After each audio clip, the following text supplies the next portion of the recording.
நீங்கள் பார்த்து கொண்டிருப்பது உங்கள் ரேமா டிவி. இது சத்தியத்திற்கு சாட்சி. ஆண்டவராய் இயேசு கிறிஸ்துவின் இனிதான நாமத்தினாலே உங்கள் யாவருக்கும் என்னுடைய அன்பின் வாழ்த்துக்கள். பிரியமானவர்களே, ஒவ்வொரு திங்கட்கிழமையும் கானான் பயணம் என்கிற தலைப்பிலே தேவனுடைய ராஜ்யத்துக்கு நேரான இந்த கிறிஸ்தவ வாழ்வை நாம் எப்படி வாழ வேண்டும், அன்றைக்கு இஸ்ரவேல் ஜனங்கள் கானான் தேசத்துக்குள் செல்லும் முன்பாக அல்லது சென்ற பின்பு அவர்களை ஆண்டவர் எப்படியெல்லாம் வழிநடத்தினாரோ கிட்டத்தட்ட அதே வழிமுறைகளில்தான் இந்த உலகத்தில் பாவத்திலிருந்து விடுதலையாகி பரம கானான் என்று சொல்லப்படுகிற நித்திய ஜீவனுக்குள்ளே ஆண்டவரோடு கூட நாம் நீடித்த நாட்களாய் வாழ்வதற்கு, அந்த நித்திய ஜீவனை பெற்றுக்கொள்வதற்கான அந்த வழிமுறையிலும் இந்த உலகத்தில் அதே பிரச்சனைகளைத்தான் வைத்துத்தான் ஆண்டவர் நம்மையும் வழிநடத்தி கொண்டு வருகிறார். ஆகவே இந்த கானான் பயணம் என்கிற இந்த செய்தியானது அல்லது இந்த தொடர் செய்தியானது உங்களுக்கும் எனக்கும் அல்லது இதை கேட்கிற அனைவரும் ஆண்டவரோடு கூட நித்திய ஜீவனை சுதந்திரித்து கொள்ளுகிற அந்த பயணத்தில் இது மிக முக்கியமானதாக நம்மை வழிநடத்துகிற வசனங்களாக இருக்கிறது. ஆகவே இந்த திங்கட்கிழமை தோறும் வருகிற இந்த செய்திகளை நீங்கள் ஆவலோடு காத்திருந்து பெற்றுக்கொள்ளுங்கள். உங்களுக்கு தெரிந்தவர்கள், அண்டை அயலத்தார் எல்லாருக்கும் இதை சொல்லுங்கள்.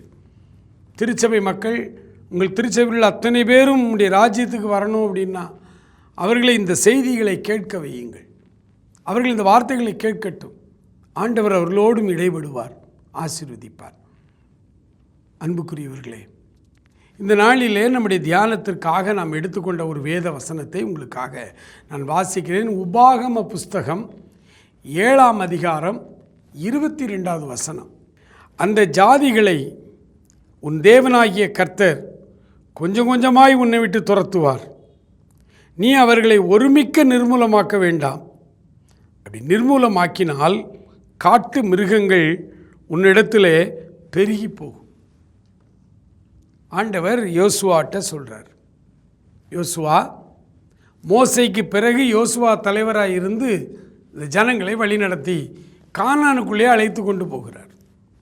இந்த கானானுக்குள்ளே அழைத்து கொண்டு போகும் பொழுது அங்கே ஆண்டவர் சொல்கிறாரு, 6 விதமான முரட்டு ஜாதியினரை அந்த தேசத்தில் வச்சிருக்கேன்.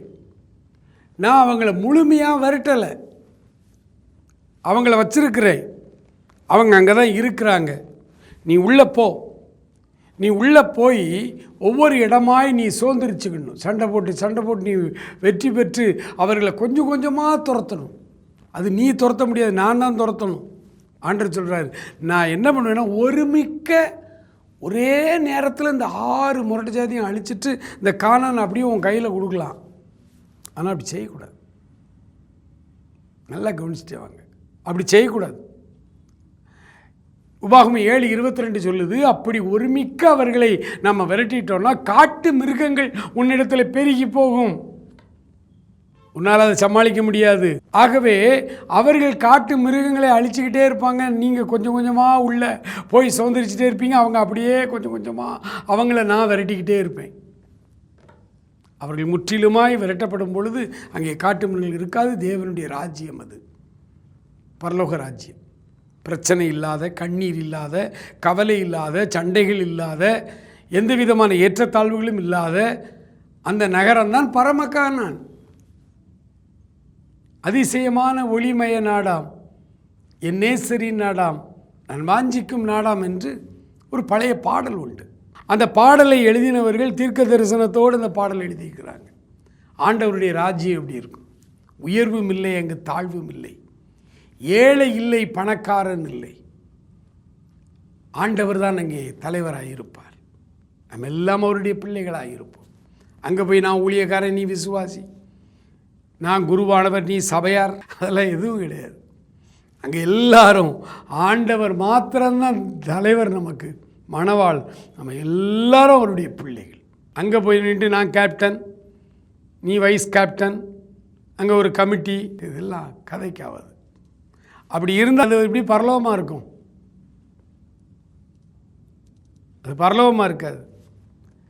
அப்போ இந்த முரட்டு ஜாதியினரை நான் உடனே விரட்ட மாட்டேன். அவங்க இருப்பாங்க, அவங்கள கொஞ்சம் கொஞ்சமாக தான் அழிக்கணும். அவங்கள அழிக்கணும்னா நீங்கள் சுதந்திரிச்சுக்கிட்டே போகணும், நீங்கள் ஜெயிக்கணும். இப்போ அப்படியே ஆவிக்குரிய வாழ்வுக்கு வாங்க. நம்ம ஆண்டவரை ஏற்றுக்கொண்டோம், பாவ மன்னிப்பின் நிச்சயத்தை பெற்றோம், பரலோக வாழ்வுக்கு நேராக நம்மை ஒப்பு கொடுத்துருக்கிறோம். பரலோகத்துக்கு செல்ல விரும்புகிற ஒவ்வொரு மனிதனும் ஜெயங்கொள்ளுகிற மனிதனாக இருக்கணும். வெளிப்படுத்தல் 2ஆம் அதிகாரம் 3ஆம் அதிகாரத்தில் ஆசியாவில் அன்றைக்கி இருந்த 7 திருச்சபைகளுக்கு கடிதங்களை எழுதும் பொழுது, ஒவ்வொரு கடிதத்திலும் ஆண்டவர் முடிக்கும் பொழுது, ஜெயங்கொள்ளுகிறவன் எவனோ அவனுக்கு ஜீவவிருட்சத்தின் கனியை புசிக்க கொடுப்பார். அப்புறம் ஜெயங்கொள்ளுகிறவன் எவனோ அவனுக்கு மறைவான மன்னாவை தருவார். ஜெயங்கொள்ளுகிறவன் எவனோ அவனுக்கு ஒரு புதிய பெயர் தரிப்பிக்கப்படும். ஜெயங்கொள்ளுகிறவன் எவனோ அவன் ஆண்டவரோடு அரசாளுவான். 7 திருச்சபைக்கும் அவர் அதான் சொன்னார். எப்போ நீங்கள் சபையில் இருக்கிறீங்க, ஆண்டவருடைய பிள்ளைகளாக இருக்கிறீங்க, நல்லது. அந்த சபை நல்ல ஒரு சபை தான். ஆனால் அந்த சபையில் இருக்கிற ஒவ்வொரு கிறிஸ்தவனும் கிறிஸ்தவளும் ஜெயிக்கிறவர்களாய் நீங்கள் மாற வேண்டும். யாரை ஜெயிப்பது, யாரை ஜெயங்கொள்வதுனா அவர் எதிரி இருக்கணும்ல. அப்படி ஆண்டவர் விட்டு வச்சிருக்கிற அந்த முரட்டு ஜாதியினர் தான் 6 விதமான ஜாதியினர் அங்கே இருந்தாங்க. நாம் ஆண்டவருக்குள்ள வந்துட்டோம், ரட்சிக்கப்பட்டு விட்டோம், மனம் திரும்பி விட்டோம், பாவங்களிலிருந்து ஆண்டவர் நம்மளை விடுதலை செய்து விட்டார். வழி வழியாய் வந்த சாபங்களை நிறுத்திட்டார், பாவங்களை எல்லாம் மன்னித்து விட்டார். ஆனால் அதன் பிறகு இந்த பூமியில் நம்மளை உயிரோடு வச்சிருக்கிறார். எதுக்கு? நான் ஜெயம் எடுக்கிற வாழ்க்கை வாழணும், நான் ஒரு ஜெயமுள்ள கிறிஸ்தவனாக வாழணும். அப்புறம் ஆண்டவர் எனக்கு விட்டு வச்சிருக்கிற எதிரிகள் 3 எதிரிகள் தான் ஆவிக்குரிய வாழ்வில். ஆனால் அவங்களுக்கு கூட இஸ்ரேல் ஜனங்களுக்கு 6 விதமான முரட்டு ஜாதியினரை வச்சுருந்தார். 3 எதிரி தான் நமக்கு. உலகம், மாமிசம், பிசாசு நமக்கு இருக்கிற எதிரிகள். இந்த 3ஐயும் நம்ம ஜெயிக்கணும்.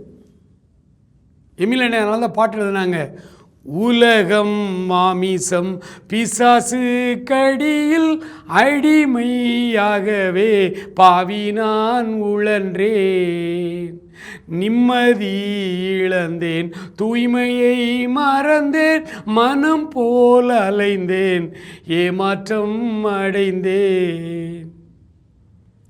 என்னையா தேடி நீர் ஐயா இயேசுநாதா, உம்மை மறந்தவோர் துரோகி நான்.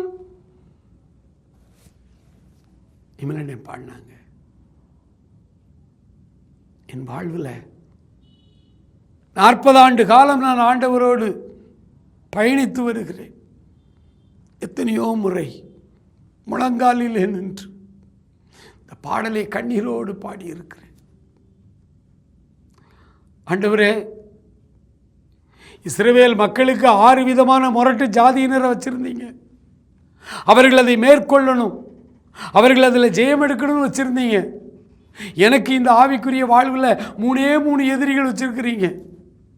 இந்த 3 எதிரிகளையும் நான் மேற்கொள்ளணும், நான் ஜெயம் எடுக்கணும்னு வச்சுருக்கிறீங்க.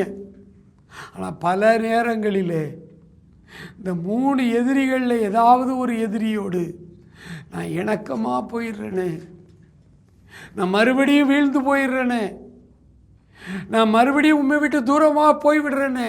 ஒருவேளை ஆண்டவர் என்னை ரட்சித்த உடனே, என்னை அபிஷேகம் பண்ணின உடனே, என் பாவங்களை மன்னித்த உடனே எனக்கு விரோதமான எந்த எதிரியும் இல்லாமல் வச்சுட்டாருன்னா நான் எப்படி ஜெயம் எடுக்க முடியும்? யார்கிட்ட போய் சண்டை போடுவது? இந்த 3 எதிரிகள் நமக்கு தேவை. ஆனால் அந்த 3 எதிரியோடையும் நம்ம எந்த நேரமும் சமரசப்படுத்தக்கூடாது, உலகத்தோடு சமரசம் ஆகிடக்கூடாது, நம்முடைய சொந்த மாம்சம் நம்மளை இச்சிக்கும், அதோட சமரசம் ஆகிடக்கூடாது. இந்த உலகத்தின் அதிபதியாகிய சாத்தான் சமரச பேச வருவான், அவன்கிட்டையும் சமரசப்படுத்தக்கூடாது. எனக்கு தெரிந்த ஒரு ஊழியக்காரர் வல்லமையான ஒரு ஊழியம் செய்யணும்னு அவருக்கு ஆசை. அவருக்கு ரொம்ப வரங்கள் உண்டு, அவருக்கு நல்ல தாளந்துகள்லாம் உண்டு. ஆனால் ஏனோ தெரியல, அவருக்கு நிறைய கூட்டம் சேராது. அவர் பேர் போட்டு மீட்டிங் போட்டு எல்லாம் பண்ணுவாங்க. அன்றைக்கு நாளில் டிஜிஎஸ் ஐயா தான் பெரிய பிரசங்கியார் அந்த நாட்களில். நான் சொல்கிறது 80களில் சொல்கிறேன். அப்போ அவர் பேர் போட்டு மீட்டிங் பண்ணா லட்சக்கணக்கில் கூடுற மக்கள் அவரை விட ஆண்டவருடைய ஊழியத்தை வல்லமையாக செய்துட்டு இருந்தவர். எனக்கு தெரியும் அவருக்கு இவருக்கு எவ்வளோ கிஃப்ட்ஸ் இருக்குது அப்படின்னு. ஆண்டவர் எவ்வளவு அருமையாக இவரை பயன்படுத்தாலும் தெரியும். ஆனால் இவருக்கு கூட்டமே வராது. இவர் பேர் போட்டு நோட்டீஸ் போட்டு அடித்து ஒரு மீட்டிங் நடத்தினா கூட்டம் இருக்காது, கொஞ்சம் பேர் வருவாங்க. இப்போ இந்த ஊழியருக்கு எப்படி இருக்கும் பாருங்க. இந்த ஊழியருடைய வாட்ச தொட்டான் ஒருத்தன் கூட்டத்தில். இவர் பிரசங்கம் முடிஞ்சிட்டு நான் கூட இருக்கிறேன், கூட்டம் முடிஞ்சு இவர் போய் ஜோம் பண்ணுறாரு. மக்களுக்கு அப்படி தள்ள கைவி ஜோம் பண்ணும் பொழுது கூட்டத்துக்குள்ள யாரோ ஒரு பையன் இவருடைய வாட்சை தொட்டு சுவாசத்தோடு அவரை தொடர்ந்து வந்தவருக்கு வாட்சு தான் விட்டுது, வாட்சில் கை வச்சுட்டு போயிட்டான். மறுமாதம் ப்ரேயர் நடத்தும் பொழுது வர்றான் சாட்சிக்கு. போன மாதம் நான் வந்தேன், எப்படியாவது அண்ணன் கையாவது தொடரும், அண்ணன் கையை பிடிச்சாவாது எனக்கு ஒரு தெய்வீக சுகம் உண்டாகுன்னு நான் விசுவாசித்து வந்து அந்த கூட்டத்துக்குள்ளே அண்ணன் வேகமாக ஜோம் பண்ணிகிட்டு இருந்தாங்க. நான் வந்து கையை பிடிக்கணும்னு வந்தேன், இந்த வாட்சு தான் கையில் பட்டுச்சு. வீட்டுக்கு போயிட்டேன். என் வியாதி முற்றிலுமாய் குணமானதுன்னு சொல்கிறாரு. மக்கள் ஆரவாரம் பண்ணாங்க, அல்லேலூயா சொன்னாங்க, கை தட்டுனாங்க. அவ்வளோ வல்லமையாய் பயன்படுத்தப்பட்ட ஊழியர். ஆனால் கூட்டம் வரல. ஒரு நாள் திருச்செந்தூர் பக்கம் ஒரு கிராமத்தில் கன்வென்ஷன். இவருக்கு உள்ளத்தில் அந்த ஒரு வேதனை இருந்துக்கிட்டே இருக்கு ரொம்ப நாளாக. ஏன் நமக்கு கூட்டங்கள் வரமாட்டேக்கு?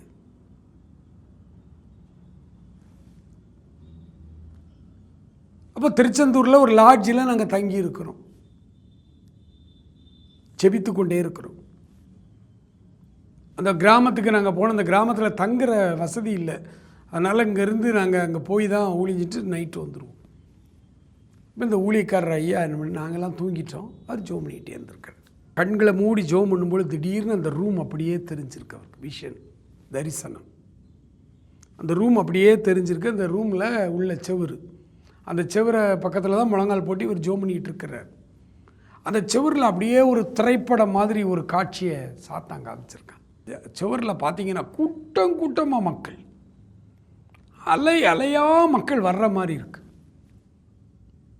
இப்போ நேரடியாக சாத்தான் நேரடியாய் அந்த சகோதரனுக்கு அப்பியர் ஆகி, உனக்கு கூட்டம் தானே வேணும், என் காலில் விழுந்து என்னை பணிந்து கொள்,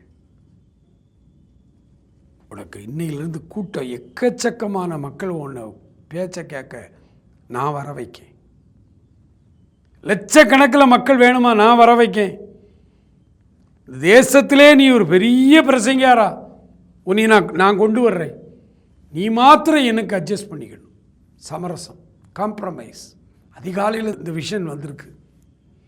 அவரையும் அறியாமல் உள்ளே இருக்கிற ஆவியானவர் அப்பால் எப்போ சாத்தானே அப்படின்னு இப்படி கத்திக்கிட்டு சொல்றார். சாத்தான் அப்படியே ஓடி போனான். கம்ப்ளீட்டாக அந்த விஷன் மறைஞ்சிட்டு காலையில் நாங்கள் டிஃபன் சாப்பிட்டு கொண்டிருந்த பொழுது இந்த செய்தியை அவர் சொன்னார். சாத்தான் என்னோடு வந்து இப்படி நேரடியாகி பேசுகிறான், காம்ப்ரமைஸ் பண்ண வர்றான். நான் எப்படி அவனுக்கு காம்ப்ரமைஸ் ஆக முடியும்? இயேசுநாதர்கிட்டே அப்படி தான் வந்தான். இந்த உலகத்தின் எல்லா மகிமையும் அதன் அதிகாரமும் என் கைகளில் இருக்கிறது, எனக்கு இஷ்டமானவன் கொடுக்க அறிந்திருக்கிறேன், அதை அப்படியே உமக்கு தருகிறேன், நீர் மாத்திரம் என்னை விழுந்து பணிந்து கொள்ளும். ஏன் நீர் சிலுவைக்கு போகணும், பாடுபடணும், ஏன் அடிக்கப்படணும், ஏன் நொறுக்கப்படணும், ஏன் இந்த பாடுகளின் வழியாக போகணும்? இதுக்குத்தான் இந்த அதிகாரத்தை வாங்கத்தானே வந்தீங்க, இந்த நான் தந்துடுறேன், எல்லாத்தையும் வச்சுக்கிடுங்க, நீங்கள் மட்டும் என் கூட காம்ப்ரமைஸ் ஆகிடுங்க. ஆண்டவர் அப்பாலே போ சாத்தானே. இது ஏதோ அன்னைக்கு ஒரு நாள் மட்டும் ஆண்டவருக்கு வந்த சோதனை இல்லை, வழி வழியாய் எல்லா ஊழியக்காரருடைய வாழ்க்கையிலும் ஒரு நாள் சாத்தான் வந்து நிற்கிறான், சமரசம் பேச வர்றான். நன்றாய் வேதத்தை நன்றாய் விளங்கி கொள்ளுங்கள். யோசுவாட்ட ஆண்டவர் சொன்னார், யோசுவா இந்த இஸ்ரவேல் ஜனங்களை கானான் தேசத்துக்குள்ளே உள்ளே அனுப்புறல்ல, அவர்களுக்கு இடங்கள் எல்லாம் வில்லேஜ் எல்லாம் பிரித்து கொடுக்குறல்ல, அவங்ககிட்ட ஒரு காரியம் மட்டும் சொல்லிடுறியா? ஆண்டவர் அதை திரும்ப திரும்ப வலியுறுத்தி பேசினார். அப்போ என்ன ஆண்டவரேன்னு யோசுவா கேட்குறாரு. உள்ள 6 விதமான முரட்டு ஜாதியினர் இருக்காங்க. அவங்க வேற தெய்வங்களை வழிபடுறவங்க, அவங்க கலாச்சார முறைமைகள் எல்லாம் வேற. இஸ்ரவேலர்களை அவங்களுடைய வழிகளை கற்றுக்கொள்ளக்கூடாதுன்னு சொல்லுப்பா.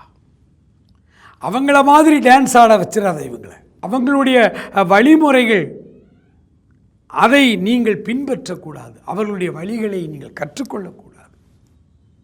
ஆனால் இன்னைக்கு சினிமாத்தனமாக நமக்கு விளக்கப்பட்ட கனி சினிமான்னு வச்சுக்கிடுங்களேன், அந்த சினிமாத்தனமான எல்லா ஆடல் பாடல் லைட்டிங்ஸ் எல்லாம் இன்னைக்கு கிறிஸ்தவ மேடையில் வந்துருச்சா? அவனுடைய வழிகளை நாம் இப்பொழுது கற்றுக்கொண்டு கவர்ச்சி காண்பித்து கொண்டிருக்கிறோம். ஆண்டவருடைய உள்ளம் எவ்வளவு ஆளும் தெரியுமா? நான் அதை உணர்ந்தவனால சொல்கிறேன். எரேமியாட்ட ஆண்டவர் தன்னுடைய மனவேதனையை வெளிப்படுத்துகிறார். இஸ்ரவேல் ஜனங்கள் சிறைப்பிடிக்கப்பட்டு அவர்கள் அந்த பாபிலோனுக்கு கொண்டு செல்லப்படுகிறார்கள்.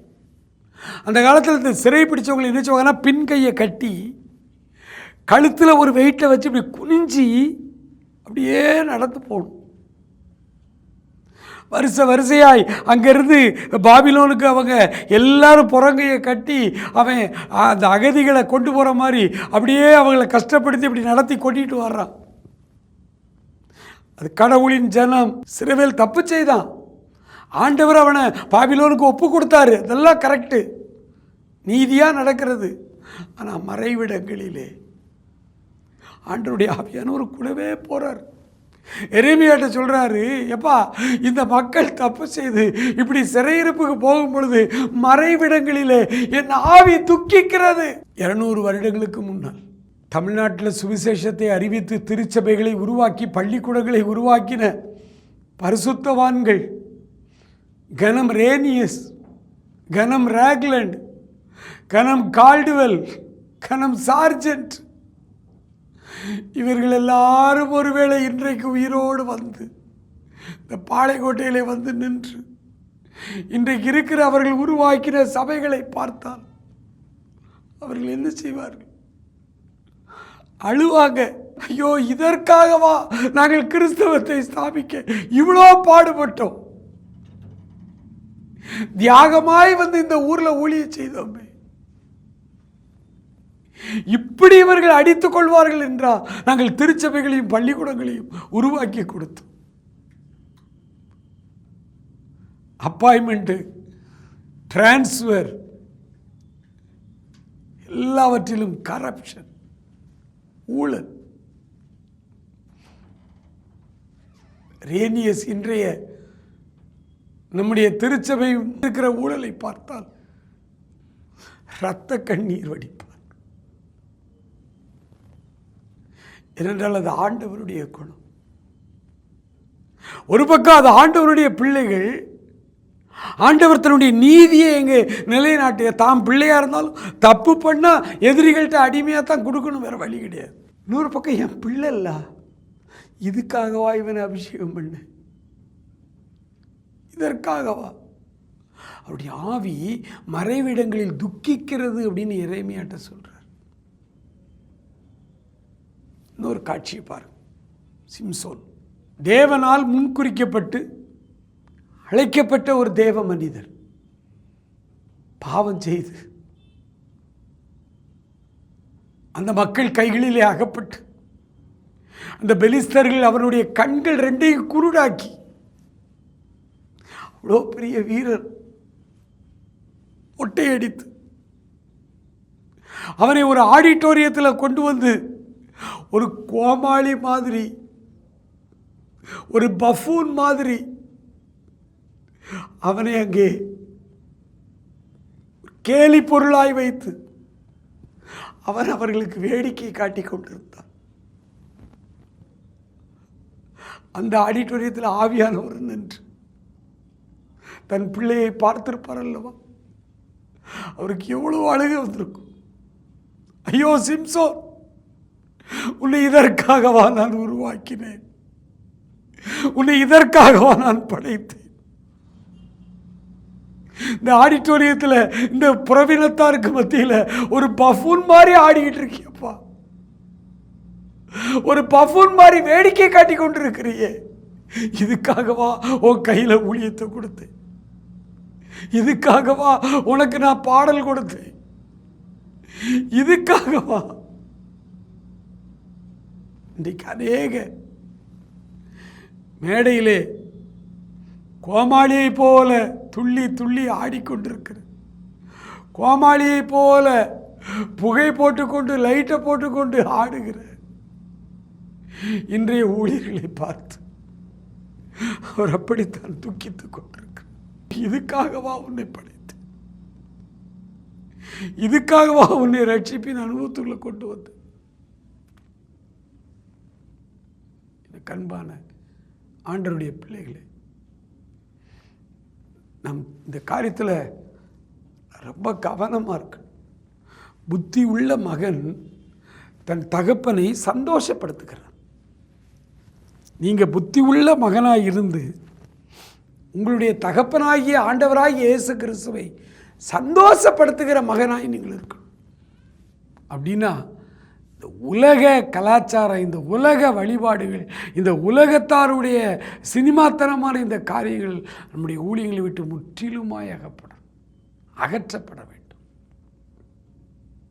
நம் ஆண்டவருடைய பிள்ளையாய் பரிசுத்தமாய் நிற்க வேண்டும். ரொம்ப கவனமாய் ஆண்டவர் திரும்ப திரும்ப யோசுவாட்ட சொன்னார். அவங்க இருப்பாங்க, அவங்க ஓடி போக மாட்டாங்க, கொஞ்சம் கொஞ்சமாக தான் வரட்டும். நீங்கள் ஜெயம் எடுக்க எடுக்க அவங்க விலகிட்டே போவாங்க. எனக்கு அன்பானவர்களே, நாமும் இந்த உலகத்தை ஜெயிக்க, பாவத்தை ஜெயிக்க, அதற்கு காரணகர்த்தவாய் இருக்க பிசாசின் கிரியைகளை ஜெயிக்கிறவர்களாய் நாம் மாற வேண்டும். அப்படிப்பட்ட கிருபைகளை ஆண்டவர் நமக்கு தரும்படியாக ஆண்டவருடைய சமூகத்தில் ஒப்படைப்புமா. கண்களை மூடிக்கொள்ளுங்கள். ஆண்டவரே, நான் கானான் பயணத்திலே வந்திருக்கிறேன் அப்பா.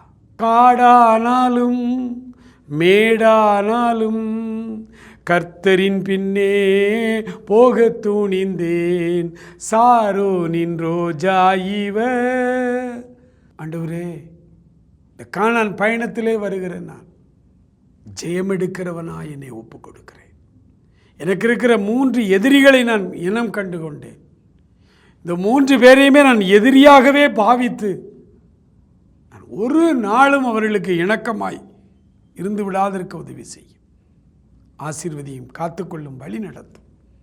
இயேசு கிறிஸ்துவின் நல்ல நாமத்தில் ஜெபிக்கிறோம் எங்கள் அருமை பிதாவே. ஆமேன், ஆமேன்.